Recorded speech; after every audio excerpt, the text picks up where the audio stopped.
So right now, nandito tayo ngayon sa office ng IM Worldwide, kung saan dito natin kinukuha yung Amazing Pure Organic Barley. And meron tayong nakilala dito, business partner natin, si Mentor Mayet. Mag-share lang siya na yung mother niya natulungan ng Amazing Pure Organic Barley. Mens, paano kayo napunta sa IM? And ano yung health concern ng mother niyo po? Pwede mo po bang i-share para kung sino man yung makakapanood ng video na to, matulungan din sila. Okay. So, yung nanay ko, nag-work siya sa Malaysia. And then, recently, nagkaroon siya ng sakit na psoriasis. Pero hindi ma-identify ng mga doctors kung ano talaga yung naging sakit niya. Pero based dun sa pictures na pinapakita niya sa amin, mukhang psoriasis talaga. So, nagiging bloated daw yung katawan niya, tapos pakiramdam niya, lumulutang lang siya, tapos wala siyang maramdaman. And then, umabot na sa point na naging ganito na yung itsura niya. Tapos, parang nagpapahiwatig daw sa kanya si Amazing Barley nun kasi hanap na siya ng mga supplements, food supplements na pwede niyang i-take.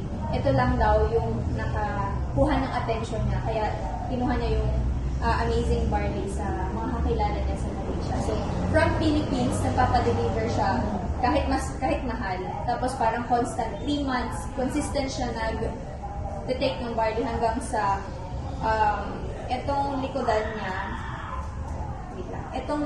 niya, kung pwede ko, yan, ito na siya nung after.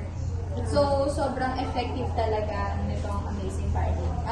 Living proof talaga yung nanay ko kasi hanggang ngayon, okay na okay siya. Ano naman, Mens, yung advice mo dun sa mga nanonood na hindi pa nagtatake ng barley, na may mga iniindang karamdaman, pero hanggang ngayon, nalilito sila kung mag-take na sila o hindi? Para sa akin, siguro subukan nyo na yung Amazing Barley, especially sa mga may edad na at may mga health conscious na tayo ngayon. So, maganda ang effect ng barley talaga since living proof talaga yung nanay ko at masasabi ko na effective si Amazing Barley. And beware na lang sa mga fake na barley. Yun lang yung masasabi ko. Tama.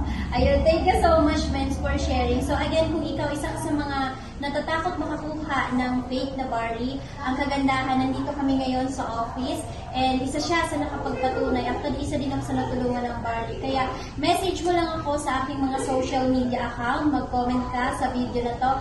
Thank you! God bless!